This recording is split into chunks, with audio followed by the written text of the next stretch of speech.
ഈ ലോകത്ത് ഞാൻ ഈ പോയിട്ടുള്ള 17 രാജ്യങ്ങളും ഒരു ആകത്തുക ആണെങ്കിൽ ഇന്ത്യയിലുണ്ടെന്ന് പറയാം. തൻസാനിയയില് അവിടെ ഇപ്പോഴും നമ്മളെ ബാബു ബോയ്സ് സിനിമ കണ്ടിട്ടില്ലേ, ഒരു 5 ആൾക്കാര്, ആ സെയിം ആളുകൾ അവിടെ ഉണ്ട്.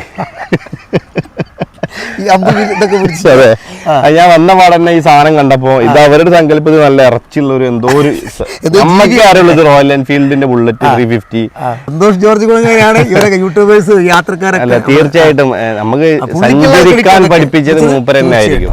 ഈ വണ്ടി ഷിപ്പ് ചെയ്തിട്ട് അവിടെ ഇറക്കാൻ പറ്റാതെ ഞാൻ ആ വിസ എടുക്കാൻ വേണ്ടി എംബസിയിൽ കൈക്കൂലി കൊടുത്തിട്ട് 2008 23 രൂപയായിട്ട് അജ്മീർ കാണാൻ പോയ ആളാണ്. അല്ല, അന്ന് കള്ളവണ്ടി കയറാനുള്ളൊരു ചിന്ത, പൈസ കൊടുക്കാതെ ഭാര്യയും ക്യാപ്റ്റനും അടുത്ത് നിന്ന് ആരെ കെട്ടിപ്പിടിക്കാതെ അല്ല, ഒരു ഓപ്ഷൻ ഇല്ല അവിടെ.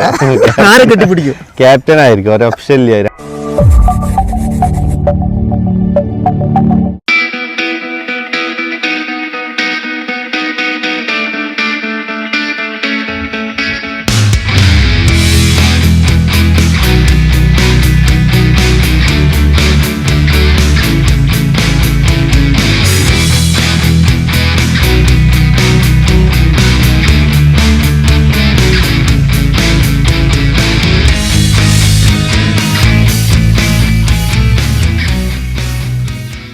ഉലകം ചുറ്റും വാലിബൻ എന്നൊക്കെ നമ്മൾ കേട്ടിട്ടുള്ളൂ. എന്നാൽ ഉലകം ചുറ്റും വാലിബനെ നമ്മളൊന്ന് പരിചയപ്പെടുത്തുകയാണ്. ചുരുങ്ങിയ കാലം കൊണ്ട് 13ഓളം ആഫ്രിക്കൻ രാജ്യങ്ങളിൽ ബുള്ളറ്റിൽ സഞ്ചരിച്ച ഒരു മലയാളി പണ്ടേ പുളിയാണ്.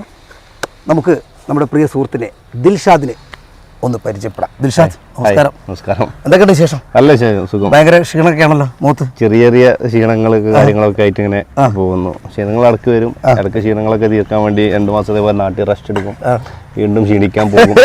യാത്ര തന്നെ, യാത്ര. അതെ അതെ. ഇപ്പൊ ഏകദേശം എത്ര രാജ്യങ്ങളിൽ? ഏകദേശം 17 രാജ്യങ്ങള് മൊത്തം കവർ ചെയ്തിട്ടുണ്ട്. അതിന് മുമ്പ് ഞാൻ ആദ്യം ചോദിക്കാൻ വിചാരിച്ചത് നമ്മുടെ ഫാമിലിയെ കുറിച്ചായിരുന്നു. നമുക്ക് അവിടെ നിന്ന് തുടങ്ങാം. വീട്ടില് ബാപ്പുണ്ട്, ഉമ്മ, ജ്യേഷ്ഠൻ, വൈഫ്, എന്റെ വൈഫുണ്ട്.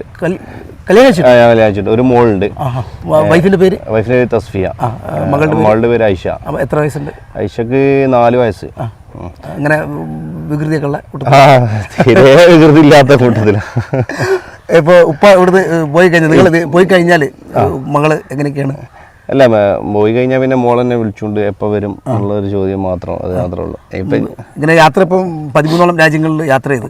അപ്പം വൈഫ് ഇങ്ങനെ പ്രശ്നങ്ങൾ വല്ലതും?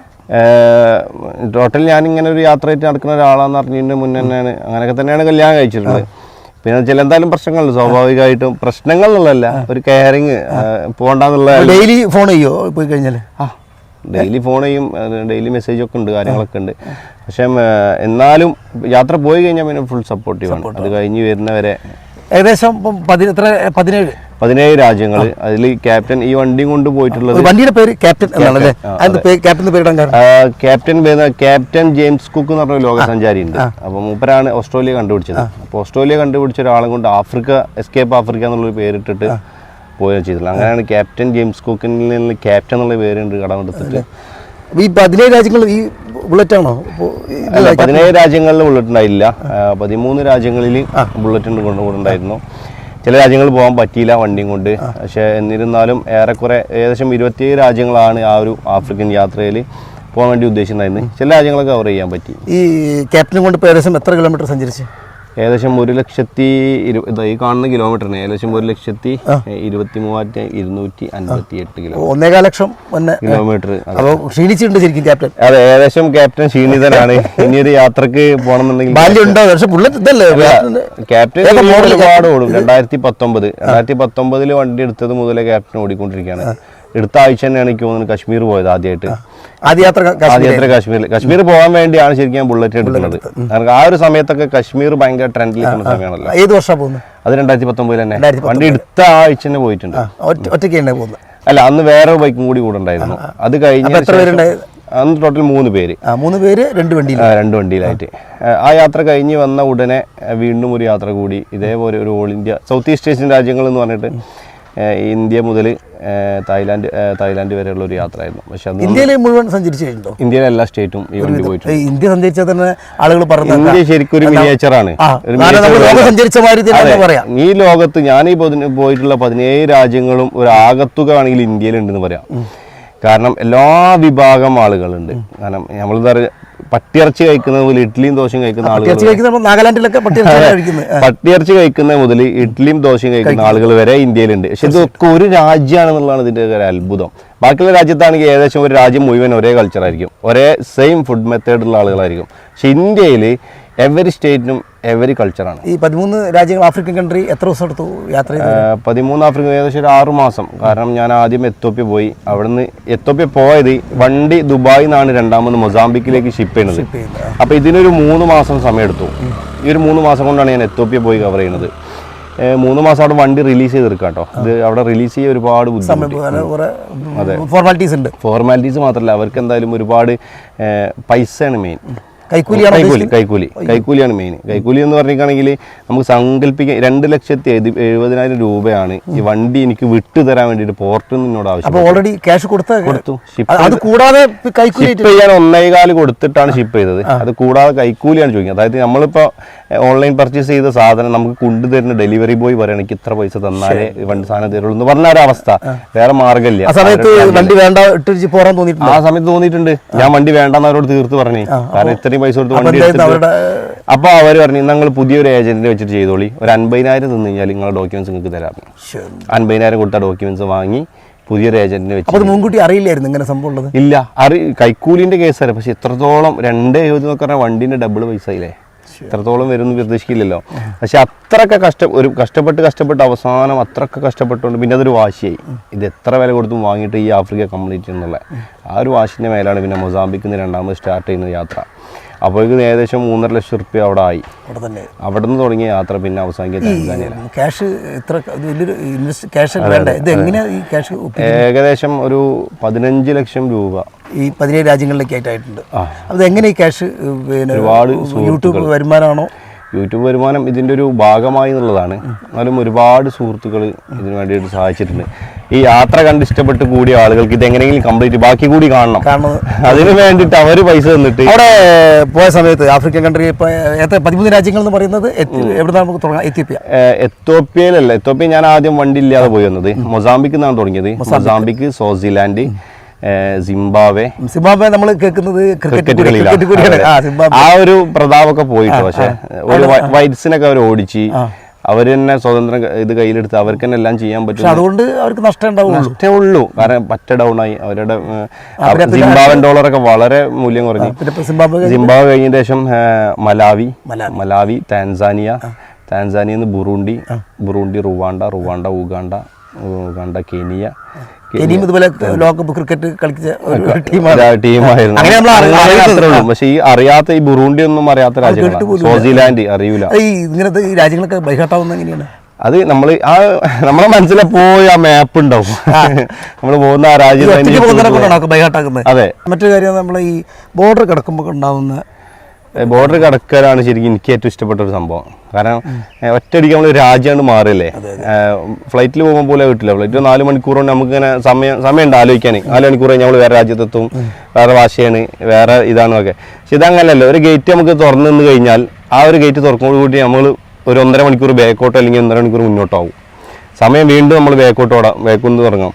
കറൻസി മാറും, ഫുഡ് മാറും, എല്ലാം ഒരു നിമിഷം കൊണ്ടാണ് മാറുന്നത്. അപ്പോൾ ചിലപ്പോൾ ഇനിയിപ്പോൾ മലാവിയിൽ നിന്ന് തൻസാനിയയിൽ കയറുമ്പോൾ വീണ്ടും 1.5 മണിക്കൂർ നമ്മൾ മുന്നോട്ടായി. തൻസാനിയയിൽ നിന്ന് ബുറൂണ്ടിയിലേക്ക് കയറുകയാണ്. നമ്മൾ എത്ര ഓരോ രാജ്യങ്ങൾക്ക് കൊടുക്കുന്ന അനുസരിച്ചിട്ട് തന്നെ നമ്മൾ എത്ര മണിക്കൂർ? തൻസാനിയയിൽ നമ്മൾ രാവിലെ 10 മണി അവിടെ താൻസാനിയയിൽ 2.5 മണിക്കൂർ വ്യത്യാസമുണ്ട്. ഇന്ത്യയും മുമ്പിലാണോ നമ്മൾ മുന്നിൽ, അവർ ബാക്കിൽ. തൻസാനിയയിൽ നിന്ന് ബുറൂണ്ടിയിൽ കയറുമ്പോൾ ഇവിടെ 10 മണിയെങ്കിൽ അവിടെ 7:30. അതെ, 7:30. തൻസാനിയയിൽ നിന്ന് ബുറൂണ്ടി കയറുമ്പോൾ വീണ്ടും കാരണം ഇതൊക്കെ ഒരു ദിവസം കൊണ്ടാണ് മാറുന്നത്. അപ്പോൾ നമ്മളിങ്ങനെ സമയം ഇങ്ങനെ നമ്മൾ അങ്ങോട്ടും ഇങ്ങോട്ടും മാറിക്കൊണ്ടേയിരിക്കും. അത് എന്നെ സംബന്ധിച്ചോളം എനിക്ക് ഭയങ്കര ഇഷ്ടമുള്ള കാര്യം ഈ കൺട്രി ക്രോസ് ചെയ്യുക എന്നുള്ളതാണ്. അതുകൊണ്ട് തന്നെയാണ് ഈ അടുത്തടുത്ത് വരുന്ന രാജ്യങ്ങൾ നമുക്ക് ഭയങ്കര ആവേശമായിരിക്കും.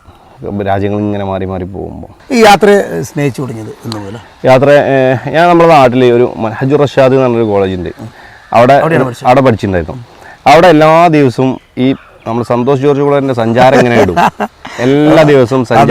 സന്തോഷ് ജോർജ് കുളങ്ങരയാണ് യൂട്യൂബേഴ്സ് യാത്രക്കാരൊക്കെ. അല്ല, തീർച്ചയായിട്ടും നമുക്ക് സഞ്ചരിക്കാൻ പഠിപ്പിച്ചത് മൂപ്പർ തന്നെ ആയിരിക്കും. തീർച്ചയായിട്ടും അതിൽ ഇനി വേറൊരു എത്ര യൂട്യൂബേഴ്സ് വന്നാലും എത്ര ഇൻഫ്ലുവൻസേഴ്സ് ബ്ലോഗേഴ്സ് വന്നാലും മൂപ്പരുണ്ടാക്കിയ ഒരു ഓളം എവിടെ, കാരണം ഈ സംഭവങ്ങളും ഈ യൂട്യൂബ് റവന്യൂ ഒന്നും ഇല്ലാത്ത കാലത്താണ് മൂപ്പര് പോയിട്ട് ഈ സംഭവങ്ങളൊക്കെ ചെയ്തിട്ട് മലയാളിക്ക് തന്നുള്ളത്. അതിന് മുന്നേ പോയിട്ടില്ല, എസ് കെ പൊറ്റക്കാട് അതിന് മുന്നേ സഞ്ചരിച്ചിട്ടുണ്ട്, എഴുതി തന്നിട്ടുണ്ട്, നമുക്ക് വിഷ്വലായിട്ട് കാണിച്ചു തന്നിട്ടുണ്ട് ഇദ്ദേഹമാണ്. അല്ല, ഭൂമി കഴിഞ്ഞ് ഇനി ചന്ദ്രനക്ക് പോകാൻ തീർച്ചയായിട്ടും. അപ്പം ഈ സഞ്ചാരത്തിന്റെ ഓരോ എപ്പിസോഡും ഡെയിലി ഇങ്ങനെ ഇടും. അപ്പൊ ഇത് നമുക്ക് എന്താ വെച്ചാൽ ഈ പഠനത്തിന്റെ ഇടയിൽ നമുക്കൊരു എന്റർടൈൻമെന്റ് ആവാൻ വേണ്ടി ഇടണം. പക്ഷെ നമുക്ക് ഇതാണ് മെയിൻ സാധനമായത്. അല്ല, അവിടെ എല്ലാം മതബൗദ്ധികെല്ലാം ഉണ്ട്, സയൻസും കാര്യങ്ങളെല്ലാം ഉണ്ട്. അപ്പൊ അതിനിടയിൽ ഒരു എന്റർടൈൻമെന്റ് വേണ്ടി ഇടുന്നത്. പക്ഷെ നമുക്ക് ഈ എന്റർടൈൻമെന്റ് ആണ് ക്ലിക്ക് ആയത്, മറ്റേതല്ല. അപ്പം ഇത് കണ്ട് അങ്ങനെ ആ കോളേജിൽ നിന്ന് തന്നെയാണ് ഞാൻ ആദ്യമായിട്ട് ചാടി. അവിടെ ശരിക്കും 12 വർഷത്തെ ബിരുദാണ്. 4 വർഷമായപ്പോൾ തന്നെ ഞാൻ എൻ്റെ സാധനം പെട്ടിങ് കടക്കിയൊക്കെ എടുത്തിട്ട് യാത്ര തുടങ്ങി. അങ്ങനെ അജ്മീർ പോകാനായിരുന്നു അന്ന് പ്ലാന്. ഡൽഹി, അജ്മീർ, രാജസ്ഥാൻ.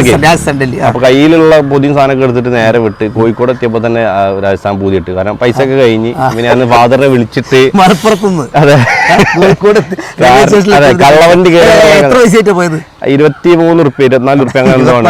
അന്ന് കോയിൻ ബോക്സിനൊക്കെ കാലം 2008 23 രൂപയായിട്ട് അജ്മീർ കാണാൻ പോയ ആളാണ്. അല്ല, അന്ന് കള്ളവണ്ടി കയറാനുള്ളൊരു ചിന്ത, പൈസ കൊടുക്കാതെ അന്ന് കോയിൻ ബോക്സിന്റെ കാലം. അപ്പൊ അന്നിന്റെ കയ്യിലുള്ള ഓരോ കോയിൻസ് തൊട്ട് ഞാനിങ്ങനെ അമ്മായിന്റെ മകനെ വിളിക്കും.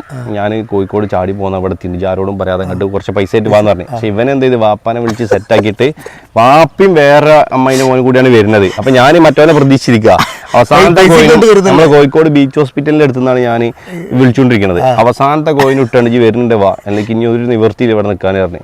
ആ ഫോൺ വെച്ചപ്പോ ബാക്കിൽ വാപ്പ പൂവല്ല വെച്ച് ഇല്ല അടിച്ചിട്ടൊന്നുമില്ല. അപ്പൊ ചിരിച്ചു ഞങ്ങൾക്ക് എന്താ കാണാൻ ചെറിയ ലൈമ് കാണാന്ന് പറഞ്ഞു. ഞാൻ ലൈമ് കുടിച്ച് നേരെ പോന്ന് ഇനി കോളേജിൽ പോകണ്ടായിരുന്നു. അങ്ങനെ തന്നെ സ്കൂളിൽ തുടങ്ങി. പക്ഷെ അന്ന് തുടങ്ങിയുള്ള യാത്രയാണ്. അന്ന് പിന്നെ അടുത്ത ഈ ബുള്ളറ്റ് എടുക്കണം എന്നായി, യാത്ര പോകണം എന്നായി. പക്ഷെ ഏകദേശം അന്ന് മുതലേ ഒരു വാശി മനസ്സിലുണ്ടായിരുന്നു. അങ്ങനെ വാശിയല്ല, ഇത് ഒരു ക്രേസ്, ഭയങ്കര രസം. നമുക്ക് ഓരോ നാടിങ്ങനെ നമ്മളപ്പുറമുള്ള നാട്ടിൽ എന്താ സംഭവിക്കാൻ അറിയാം, അതിൻ്റെ അപ്പുറമുള്ള പോയി വെക്കുക. അങ്ങനെ സഞ്ചരിച്ചുകൊണ്ടാണ് നമ്മൾ ഈ പറഞ്ഞ പല ഭൂഖണ്ഡങ്ങൾ കണ്ടുപിടിച്ചതന്നെ. ഇനി അടുത്ത യാത്ര എവിടേക്കാണ്? ഇനി ഷെങ്കൻ എടുത്തിട്ട് യൂറോപ്യൻ കൺട്രികളൊക്കെ ഒന്ന് ബൈക്കിൽ കറങ്ങണം എന്നൊക്കെ ഒരു ഇതായിരിക്കില്ല. ഒന്നെങ്കിൽ അവിടെ ചെന്നിട്ട് അവിടെ നിന്ന് ഒരു വണ്ടി എടുക്കും. എത്ര സ്നേഹിച്ചിട്ടുണ്ട് ശരിക്കും? അല്ല, ക്യാപ്റ്റനായേ സ്നേഹിച്ചിട്ടുള്ളൂ, അതുപോലെ ആരും സ്നേഹിച്ചിട്ടില്ല. കാരണം എവിടെയും എന്നെ കൊടുക്കാതെ അവിടെ എത്തിച്ചല്ലോ. അവസാനമായിട്ട് ഇതാരാണ് അപ്ലോഡ് ചെയ്യുന്നവരാണ്? അല്ല, വീഡിയോസ് എല്ലാം എഡിറ്റ് ചെയ്തിട്ട് ഞാൻ അയച്ചു കൊടുക്കും. നാട്ടിൽ നിന്ന് വൈഫാണ് അപ്ലോഡ് ചെയ്യല്. വീഡിയോസ് പഠിച്ചിട്ടുണ്ട്. എഡിറ്റിംഗ് ഞാൻ പിന്നെ ആദ്യം ഇതിമേലൊക്കെ ഒരു ക്രേസ് ഉള്ളതുകൊണ്ട് ഷോർട്സ് ഒക്കെ എഡിറ്റ് ചെയ്ത് പഠിച്ചു. അങ്ങനെയാണ് ഇതിമേലേക്ക് എത്തുന്നത്. തംബ്നെയിലും കാര്യങ്ങളൊക്കെ അപ്ലോഡ് ചെയ്യുന്നൊക്കെ വൈഫ് തന്നെയാണ്. നാട്ടിൽ സപ്പോർട്ടാണ്. കാരണം എന്താ വെച്ചാൽ എനിക്ക് എന്തെങ്കിലും റവന്യൂ കിട്ടണമെങ്കിൽ അതിന്റെ ഒരു ഭാഗം അവൾ കൂടി അറിയണമല്ലോ. അപ്പൊ അവൾ ഇതിന്റെ ഭാഗമാക്കി. അവളിപ്പോ ടീച്ചറാകാൻ വേണ്ടി എന്തോ പഠിച്ചുകൊണ്ടിരിക്കുകയാണ്. എന്താ പഠിക്കണം നമുക്കറിയാം. എന്തോ പഠിക്കുന്നുണ്ട് കാര്യമായിട്ട്. ഒരു കാര്യം പറഞ്ഞു, അജ്മീർ പോയോ? പിന്നെ പോയി ബുള്ളറ്റ് എടുത്തിട്ട് അജ്മീർ പോയി. അന്നത്തെ ഇതാണ് തീർക്കാതെ എഴുതി. അപ്പൊ ഇപ്പൊ ചോദിക്കാൻ പാടുണ്ടെന്ന് എനിക്കറിയില്ല, എന്നാലും ഞാൻ ചോദിക്കും. ഭാര്യയും ക്യാപ്റ്റനും അടുത്ത് നിന്ന് ആരെ കെട്ടിപ്പിടിക്കും? അല്ല, ഒരു ഓപ്ഷൻ ഇല്ല അവിടെ. ആരെ കെട്ടിപ്പിടിക്കും? ക്യാപ്റ്റൻ ആയിരിക്കും. ഒരു ഓപ്ഷൻ ഇല്ല, 2 ഓപ്ഷൻ ഇല്ല അവിടെ. വൈഫ് കേട്ടല്ലോ എന്തായാലും. അപ്പോൾ എന്തായാലും എല്ലാ യാത്രയും ഇനി മുന്നോട്ടുള്ള യാത്ര ഒക്കെ വമ്പൻ വിജയമാകട്ടെ എന്ന് സർവേശ്വരനോട് പ്രാർത്ഥിക്കുന്നു. സഹകരിച്ചതിന് നന്ദി.